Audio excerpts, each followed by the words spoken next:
Ligtas at malusog at magandang araw para sa lahat. Lalong-lalo na siyempre sa mga mahal kong mag-aral ng Grade 8 Ansorium, Grade 8 Lily, Grade 8 Sampaka at Grade 8 Dakudel. At siyempre, para din sa mga mahal nating mga magulang. Manatiling ligtas sa bahay kasama ang mga mahal sa buhay habang nakikinig dito sa paborito nating stasyon ng radyo ang 106.3 Radio City High.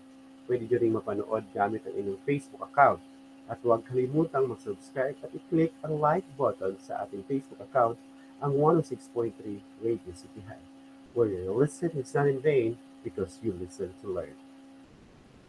Kamusta ang lahat? Sa araw na ito, ipagpatuloy natin ang ating leksyon sa Araling Panlipunan, kung saan tiyak na di lang kayo mag-enjoy sa pakikinig o panonood ng ating programa, pero sinusiguro namin na marami kayong matututunan. Bago natin simulan ang ating leksyon, huwag kalimutan ihanda ang iyong mga module at self-learning activity at ang answer sheet. Huwag din kalimutan isulat ang inyong pangalan at seksyon. Para sa paksa sa araw na to, para sa quarter 2 week 4, ipapahayag ang pagpapahalaga ng mga kontribusyon ng kabihas ng klasiko sa pag-unlad ng pangdaigdigang kamalayan. Unang mga tiyak na layunin sa araw. Naitatala ang mga kontribusyon at kalagahan ng kabihas ng klasiko. Pangalawa, nakakagawa ng isang advokasya upang mapangalagaan ang inyong kontribusyon ng isang kontribusyon. Pangatlo, napapaliwanag ang kalagahan ng kontribusyon sa kasalukuyang panahon.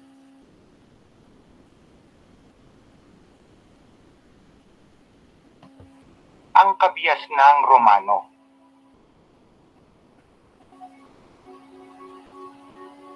Ang kabias ng Romano ay sumibol sa bansang Italy na matatagpuan sa kanlurang Europa. Ito ay isang peninsula na nakausli sa Mediterranean Sea. Katulad ng Greece, ang Italy ay binubuo ng maraming kabundukan at ilang mga kapatagan. Isang mahalagang kapatagan dito ay ang kapatagan ng Latium, kung saan dumadaloy ang ilog Tiber. Ang Rome ay naitatag sa kalagitnaan ng ika-8 siglo bago ang karaniwang panahon. Ito ay itinatag ng mga unang Roman na nagsasalita ng Latin, isang sangay ng wikang nabibilang sa Indo-Europeo. Sila ay lumipat sa gitnang Italy at nagtayo ng sakahang pamayanan sa kapatagan ng Latium.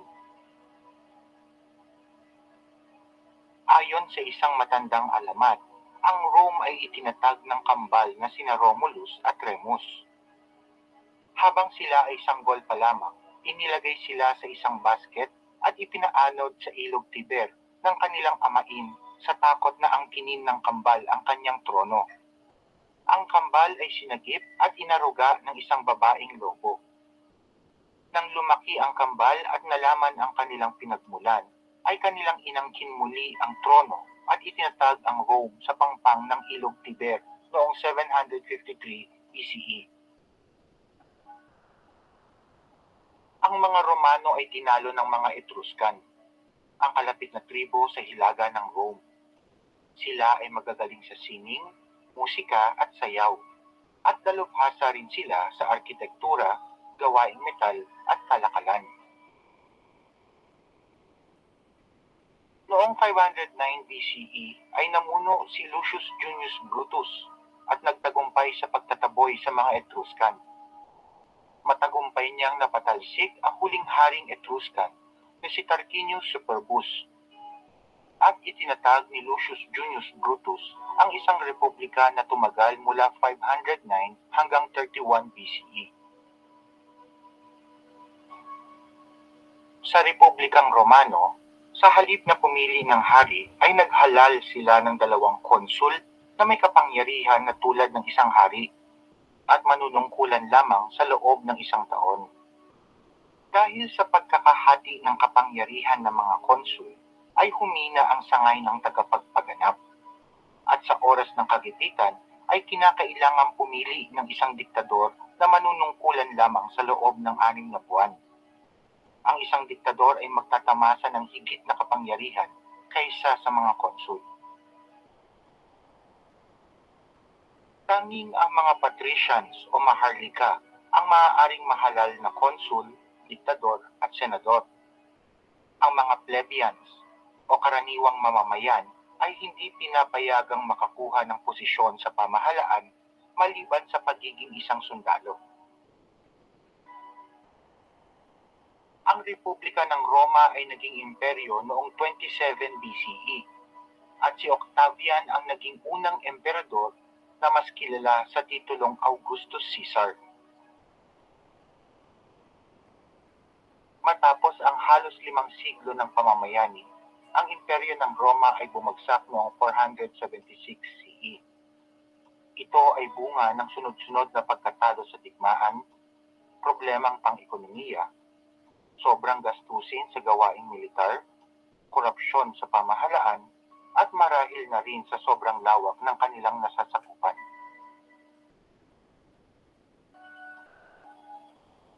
Ang ilan sa mahalagang kontribusyon ng kabihas ng Romano para sa mundo ay ang batas. Ang mga Romano ay kinikilala bilang pinakadakilang mambabatas ng sinuunang panahon. Ang kahalagahan ng 12 tables ay ang mga katotohanan na wala itong tinatanging uri ng lipunan. Ito ay batas para sa lahat, patrician man o plebeian.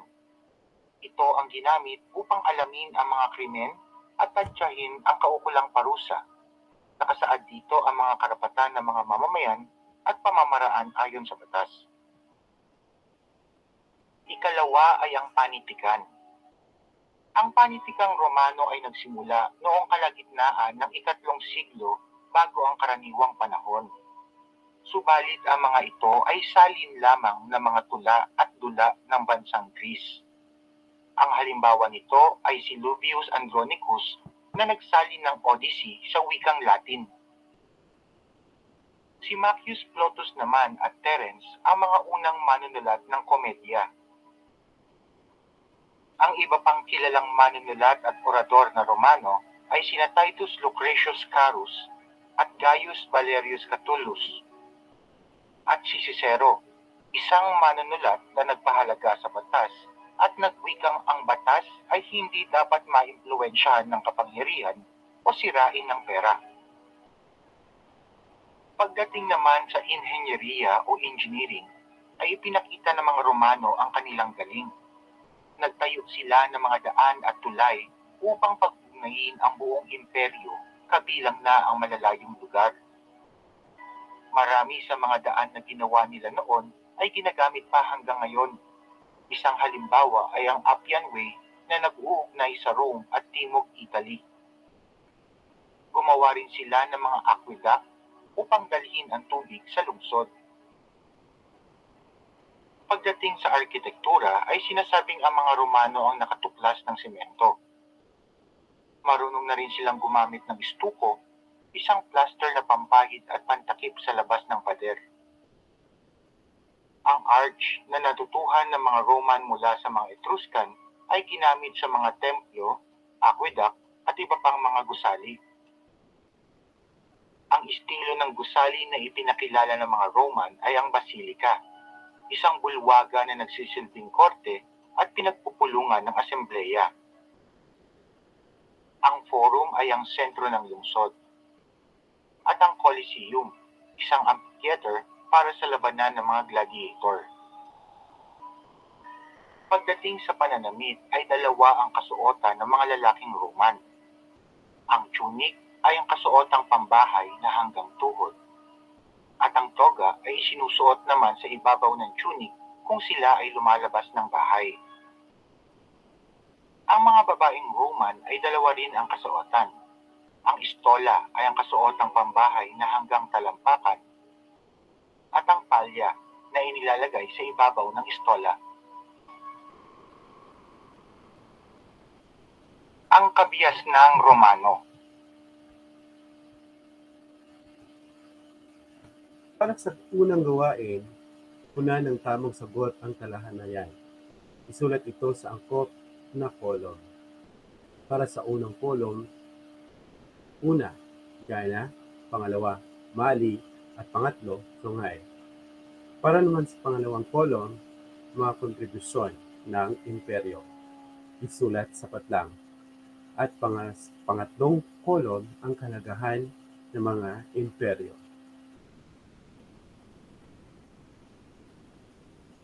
Pumili ng isang kontribusyon ng kabihasnang klasiko at gawin ang mga sumusunod na gawain. A.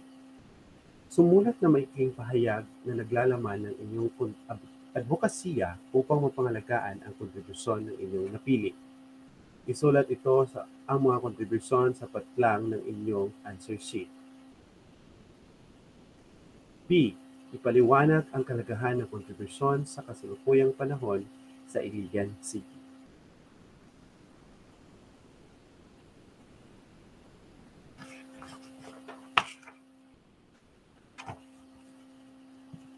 Magaling mga minamahal kong mag-aaral. Natapos na natin ang unang leksyon. Ngayon naman, para sa kasunod na paksa sa leksyon ngayong araw na ito, sabay-sabay nating panoorin at pakinggan ang pangalawang video na aking inihanda para sa inyo. Pero bago ko i-play ang video para sa week 5 sa quarter 2 sa leksyon na ito, nasusuri ang mga pagbabagong naganap sa Europa sa gitna ng panahon. Ang mga tiyak na layunin sa araw. Una, natatalakay ang mga pangyayari na nagbigay daan sa gitnang panahon. Pangalawa, nasusuri ang pamumuhay ng Ryokyo sa ilalim ng sistemang feudal at manorial. Pangatlo, nailalarawan ang paglakas ng simbahang Katoliko bilang institusyon. Pagbabagong pampolitika sa Europa at gitnang panahon. Pagbabagong pampolitika sa Europa sa gitnang panahon.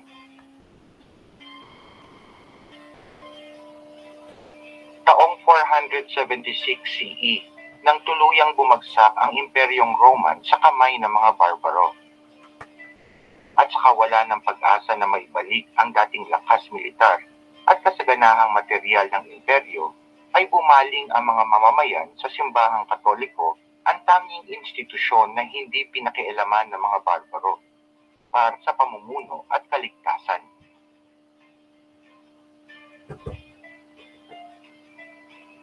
Ang Holy Roman Empire. Si Charles Martel, isang pinunong militar at mayor ng palasyo, ang nagsikap na pag-isahin ang France. Tinalo niya ang mga sumalakay na Muslim na simula noon ay hindi na muling sumubok sakupin ang kanlurang Europa. Ang kanyang anak na si Pepin the Short ang unang hinirang na hari ng France noong 768 CE. Humalili sa kanya ang kanyang anak na si Charlemagne o Charles the Great, na kinilala na isa sa pinakamahusay na hari sa panahong medieval. Sa gulang na 40 ay kinuha ni Charlemagne si Alcuin, ang pinakamahusay na scholar ng panahon, upang magturo ng iba't ibang wika. Inanyayahan din ni Charlemagne ang iba't ibang scholar sa Europe upang turuan at sanayin ang mga pari at opisyal ng pamahalaan. Sinakop niya ang mga Lombard, Muslim, Bavarian at Saxon at ginawang mga Kristiyano. At noong Kapaskuhan ng taong 800 CE, ay kinoronahan si Charlemagne bilang emperador ng banal na Imperyong Romano o ang Holy Roman Empire ni Pope Leo III. Sa panahon ng imperyo, ang mga scholar ang naging tagapangalaga ng kulturang Graco-Romano. Ang pagsasama ng elementong Kristiyano, German at Roman ang namayani sa kabihasnang medieval. Sa pagpanaw ni Charlemagne noong 814, ay humalili si Louis the Religious. Hindi nagtagumpay ang pagsisikap nitong mapanatili ang imperyo dahil sa paglaban ng mga maharlika. At sa kanyang pagpanaw ay hinati ng kanyang 3 anak ang imperyo sa pamamagitan ng kasunduan ng Verdun noong 841. Napunta kay Charles the Bald ang France, kay Louis the German ang Germany, at ang Italy kay Lothair. Sa pagkakawatak-watak ng imperyo ay nawala ng kapangyarihan ang mga hari laban sa mga Maharlika. Namayani sa Europe ang mga Maharlika at humina ang mga hari. Nabuo ang isang bagong sistema, ang sistema ng feudalismo. Ang sistemang feudalismo. Lupa ang itinuturing na pinakamahalagang anyo ng kayamanan noong ika-9 hanggang ika-14 na siglo. Dahil sa pagkakahati-hati ng banal na imperyo sa bisa ng kasunduan ng Verdun at muling pagsalakay ng mga Vikings, Magyars at Muslim, ay nahirapan ang hari na ipagtanggol ang kanyang mga lupain. Upang lubos na maprotektahan ang kanyang lupain ay ibinahagi ng hari ang kanyang mga lupain sa mga nobility o dugong bughaw. Ang lupang ipinamahagi ng hari sa isang dugong bughaw ay tinawag na fief. Ang dugong bughaw na napagkalooban naman ng lupa ay tinawag na isang vassal. At ang hari ay tinawag na lord o Panginoong may lupa. Ang pagbabahagi ng hari ng lupain sa isang vassal ay sinasagawa sa pamamagitan ng isang seremonya na tinatawag na homage, kung saan ay inilalagay ng vassal ang kanyang kamay sa pagitan ng kamay ng hari at sumusumpa ng kanyang katapatan. Ang tawag sa sumpang ito ay oath of fealty. Ang fief ay binubuo ng maraming manor na nakahiwalay sa isa't isa. Ito ay maaaring maihalin tulad sa isang pamayanan o village kung saan ang mga naninirahan ay umaasa ng kanilang ikabubuhay sa pagsasaka sa manor. Ang sistemang manor ang sentro ng lipunan at ekonomiya ng mga tao na nakatira dito. Ang lupain sa loob ng manor ay nahahati ayon sa paggagamitan nito. Kumpleto sa mga kakailanganin ng magsasaka ang mga gamit sa manor. Nandyan ang kamalik, kiskisan, panaderya at kwadra ng Panginoon. Mayroon ding simbahan, pandayan at pastulan. Ang paglakas ng kapangyarihan ng simbahan. Noong mga unang taon ng Kristyanismo, karaniwang tao lamang ang mga pinuno ng simbahan na nakilala bilang mga presbyter na pinili ng mga mamamayan. Mula sa mga ordinaryong taong ito ay lumitaw ang mga pari at mga hierarkiya. Diocese ang tawag sa kongregasyon ng mga Kristiyano sa bawat lungsod na pinamumunuan ng isang obispo. Nasa ilalim ng obispo ang maraming pari sa iba't ibang parokya sa lungsod. At nang lumaganap ang Kristyanismo mula sa lungsod patungo sa mga lalawigan, ay sumasangguni sa mga obispo ang mga pari sa kanilang pamumuno. Sa ilalim ng pamumuno ng obispo, ay hindi lamang mga gawaing espiritual ang pinangangalagaan ng mga pari. Sila din ang nangangasiwa sa mga gawaing pangkabuhayan, pang-edukasyon at pagkawanggawa ng simbahan. Bukod pa rito, ang obispo rin ang namamahala sa pagpapanatili ng kaayusan at katarungan sa lungsod at sa iba pang mga nasasakupan. Tinawag namang arsobispo ang mga obispo na nakatira sa malalaking lungsod na naging unang sentro ng Kristyanismo. Bukod sa pangreliyong pamamahala ng kanilang lungsod, ay may kapangyarihan ng isang arsobispo sa mga obispo ng ilang karatig na maliliit na lungsod. Ang obispo ng Rome ang tinawag na Pope, ang kinikilalang kataas-taasang pinuno ng simbahang Katoliko sa kanlurang Europe. Ang banal na krusada. Ang krusada ay isang ekspedisyong militar na inilunsad ng Kristiyanong Europeo dahil sa panawagan ni Pope Urban II noong 1095. Ito ay isang banal na labanan ng mga relihiyosong Europeo laban sa mga Turkong Muslim na sumakop sa banal na pook sa Jerusalem. Ang salitang crusade ay nagmula sa salitang Latin na crux, na nangangahulugang cross. Ang mga krusador ay taglay ang simbolo ng krus sa kanilang kasuotan. Mayroong 4 na yugto ng krusada na naitala sa kasaysayan. Ngunit ang lahat ng ito ay nabigo maliban sa unang krusada na nagtagumpay mabawi ang Jerusalem sa kamay ng mga Turkong Muslim. Ngunit makalipas ang 100 taon, ay muli ring nasakop ng mga Turkong Muslim. Kung mayroon mang magandang naidulot ang krusada, ito ay ang sa larangan ng kalakalan. Napalaganap ang komersyo na nagsilbing sadik sa pag-unlad ng mga lungsod at malalaking daungan. Pagbabagong pampolitika sa Europa sa gitnang panahon.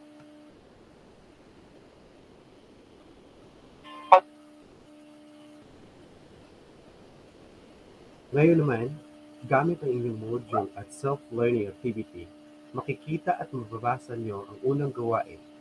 Gamit ang inyong answer sheet, isulat ang tamang sagot. Una, punan ng tamang sagot ang patlang. Ang unang letra ng sagot ay nakasulat upang magsilbing clue para sa inyong sagot. 1. Ang panahon na kung saan bumagsak ang Imperyong Roman dahil na rin sa pananalasa ng iba't ibang pangkat ng mga barbaro na nagiging hudyat naman ng pagtatapos ng sinaunang panahon.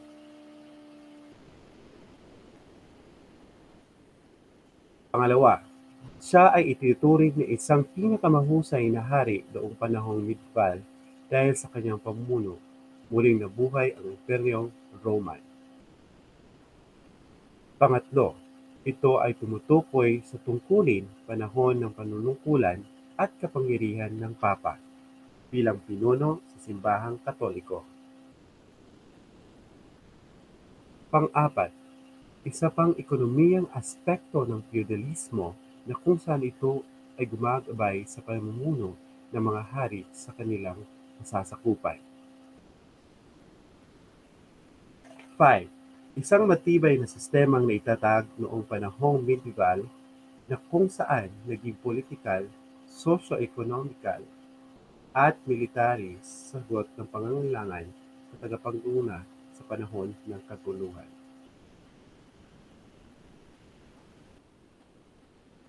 6. Ang kulturang namayani noong panahong medieval na pinagsamang elementong Kristiyano, German at Romano. 7. Siya ang Santo Papa na humirang kay Charlemagne bilang Emperor at Holy Empire. 9. Ang doktrinang binigyang diin ni Papa Leo the Great na nagsabing ang obispo ng Rome bilang tagapagmana ni San Pedro ang tunay na pinuno ng Kristyanismo. 10. Sa kanyang pamumuno bilang Papa, nagawa niyang ipakita o ipakilala ang Kristyanismo sa iba't ibang barbaro at ipalaganap ang Kristyanismo hanggang England, Ireland, Scotland at Germany. 11. Tumutukoy ito sa isang pangkat ng mga pari na tumalikod sa makamundong pamumuhay at maninirahan sa mga monasteryo upang mamuhay sa panalangin at sariling disiplina. 12. Ang institusyon na naging pinakamayaman at pinakamakapangyarihan sa buong Europa hanggang ika-14 na siglo. 13. Ang tumutukoy sa tungkulin panahon ng pamunungkulan at kapangyarihang pangrelihiyon ng Papa bilang pinuno ng simbahang Katoliko, gayon din sa kapangyarihang pampolitiko bilang pinuno ng Estado ng Vatican. 14. Sa lipunan ng feudalismo, sila ang bumuo ng masa ng mga tao. 15. Ito ay ekspedisyong military na inilusad ng Kristyanong Europeo dahil sa pinangunahan ni Pope Urban II. Para sa Activity B, punan ang patlang ng tamang sagot. Lipunan sa panahong feudalismo. Ilarawan ang bawat isa.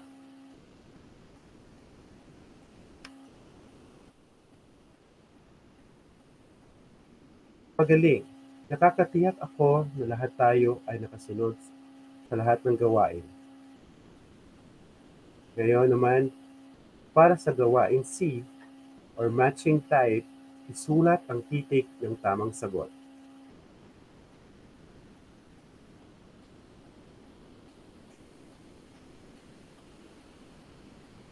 Meron tayong dalawang column A at column B. Una, tumutukoy sa makalumang sistema ng pakikipagkalakalan na pinalitan ng money-based economy. Pangalawa, tumutukoy sa organisasyon ng mga manggagawa ng magkaparihong kasanayan sa binuo upang mapaghusay. Pangatlo, ang kinikilalang mga malalayang tao sa mga bayan ng Europe na yumaman dahil sa pakikipagkalakalan. 4. Sila ang mga matatapang at malalakas na kalalakihan na nagkusang loob na maglingkod sa mga hari at sa mga may-ari ng lupa upang iligtas ang mga ito sa mga mananakop. 5. Isang seremonya na kung saan inilalagay ng vasal ang kanyang kamay sa pagitan ng mga kamay ng Lord at pangako rito na siya ay magiging tapat na tauhan nito. Para naman sa column B, letter A, homage, B, bourgeoisie, C, calvario, D, guild, at E, barter.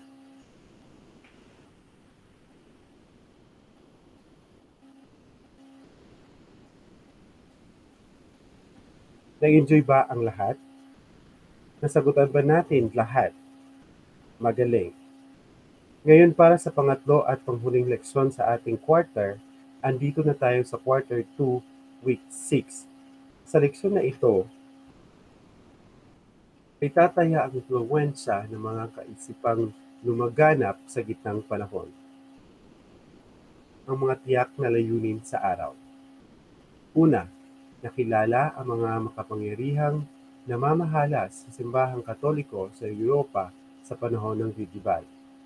Pangalawa, napapahalagahan ang mga ambag ng karaniwang tao sa pagpapaunlad ng gawaing simbahan na naganap sa gitnang panahon.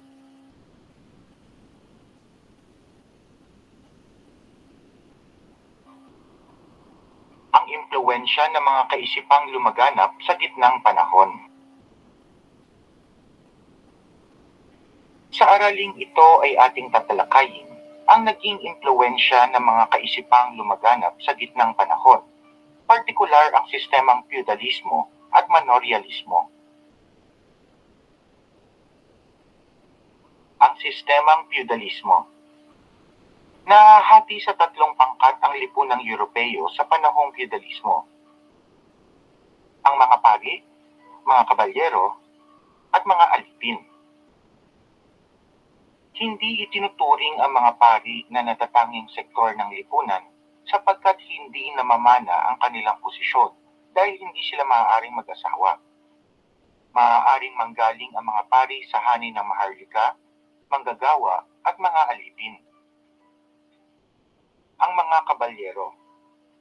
Noong panahon ng kaguluhan kasunod ng pagkamatay ni Haring Charlemagne, ay may matatapang at malalakas na kalalakihan na nagpusang loob na maglingkod sa mga hari at sa mga may-ari ng lupa upang iligtas ang mga ito sa mga mananakop. Dahil sa hindi umiiral ang paggamit ng salapi, ang magigiting na sundalo o kabalyero ay pinagkalooban ng mga kapirasong lupa bilang kapalit ng kanilang paglilingkod. Ang mga kabalyero ang mga unang uri ng mga maharlika tulad ng mga Panginoong lupa na maaaring magpamana ng kanilang lupain. Ang mga alipin o serf. Ito ang bumubuo ng masa ng tao noong gitnang panahon. Nananatili silang nakatali sa lupang kanilang sinasaka. Kaawa-awa ang buhay ng mga serf at nakatira sila sa maliliit at maruming silid na maaaring tirhan lamang ng hayop sa ngayon. Napilitan silang magtrabaho sa bukid ng kanilang Panginoon nang walang bayad. Wala silang pagkakataon na umangat sa susunod na antas ng lipunan tulad ng maharlika at malayang tao. Makakapag-asawa lamang ang isang serf sa pahintulot ng kanyang Panginoon. Lahat ng kanyang gamit, pati na ang kanyang mga anak ay tinuturing na pag-aari ng Panginoon. Wala silang maaaring gawin na hindi nalalaman ng kanilang Panginoon. Isang magandang alaala ng feudalismo ay ang sistemang kabalyero. Kinapapalooban ng kodigo ng kagandahang asal ng mga kabalyero, katapangan, kainahunan, pagiging marangal at maginoo, lalo na sa kaibigan, at nagpalaganap din ng mga saloobing Kristiyano ang sistemang kabalyero tulad ng pagtatanggol sa mga naaapi at paggalang sa mga kababaihan. Ang sistemang manorialismo. Ang manor ay isang malaking lupang sinasaka. Ang malaking bahagi ng lupain na umaabot ng 1/3 hanggang kalahati ng kabuuang lupang sakhan ng manor ay pag-aari ng lord at ilan lamang sa mga magsasaka ang nagmamay-ari ng lupa. Ang paglakas ng kalakalan ay naging malaking tulong sa paglago ng mga bayan. Nagkaroon ng mga pagbabago sa agrikultura, bunsod ng pagtuklas ng mga bagong teknolohiya at mga bagong pamamaraan sa pagtatanim. Bunga nito ay tumaas ang ani, kaya nagkaroon ng magandang uri ng pamumuhay ang mga tao. Nakatulong din na malaki ang pagsasaayos ng mga kalsada upang mapadali ang pagdadala at pagbili ng mga produktong agrikultural. Marami ang nanirahan sa mga lugar na malapit sa pangunahing daan. Sa paglawak ng kalakalan kung saan maraming lugar ang sumasali, ay naisip ng Panginoong Tidal na magtatag ng taunang perya. Dito sa peryang ito ay nagkatagpo-tagpo ang mga mangangalakal. Kumita ng malaki ang mga Panginoong Tidal dahil siya ay naniningil ng buwis at multa mula rito. Sa taunang peryang ito nakita ang paggamit ng salapi, ngunit iba-iba ang kanilang salaping barya, at dahil dito ay nagsulputan ang mga namamalit ng salapi o money changer. Sa pagpapalit ng salaping ito ay nasabing nagsimula ang konsepto ng pagbabangko. Natuklasan ng ilang mga ngalakal na hindi delikado ang mag-iwan ng malalaking halaga sa mga namamalit ng salapi. Ang salaping ito ay pinapautang din ng may tubo. Ang isang mangangalakal ay maaari ring magdeposito ng salapi sa isang lungsod at bibigyan siya ng resibo. Itong diniposito niya ay maaari niyang kolektahin sa ibang lungsod. Sa ganitong paraan ay naging ligtas ang paglipat ng salapi.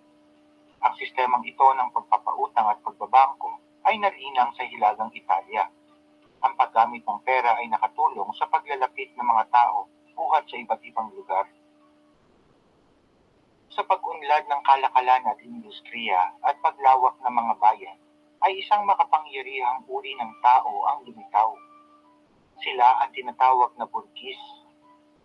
Ang interes ng grupong ito ay nasa kalakalan. Ang mataas na uri ng bourgeoisie ay mauunlad na negosyante at mga bangkero. Ang impluwensya ng mga kaisipang lumaganap sa gitnang panahon.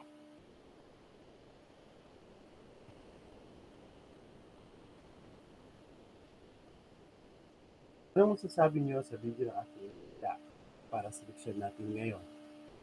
Naway pinanood at pinakinggan niyong mabuti ang video dahil magagamit natin ito mga kaalamang inyong nakuha sa panunood at pakikinig sa video para sa ating gawain. Isulat sa loob ng pyramid ang tinutukoy ng pangungusap. Naninirahan sa malaking lungsod na naging unang entro ng Kristyanismo na kilala bilang Papa o kataas-taasang pinuno ng simbahang kanluran. Isang diocese ang kongresya ng mga Kristiyano na namumuno sa bawat lungsod. Kinilala bilang presbyter na pinili ng mga karaniwang tao na unang pinuno sa Kubiyas ng Katoliko. Gawain C. Gumawa ng paglalarawan o pagbuod summary ukol sa magbuting ambag gawin ng mga monghe o ginawa ng mga monghe sa panahong medieval. .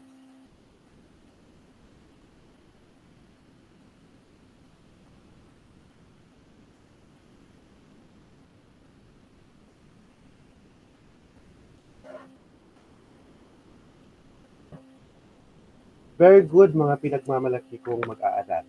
Natapos na natin ang lahat ng gawain para sa araw na ito. Maaari lamang na i-double check ang ating mga sagot, i-review para maging tiyak na lahat ng ating ay nasagutan ng wasto.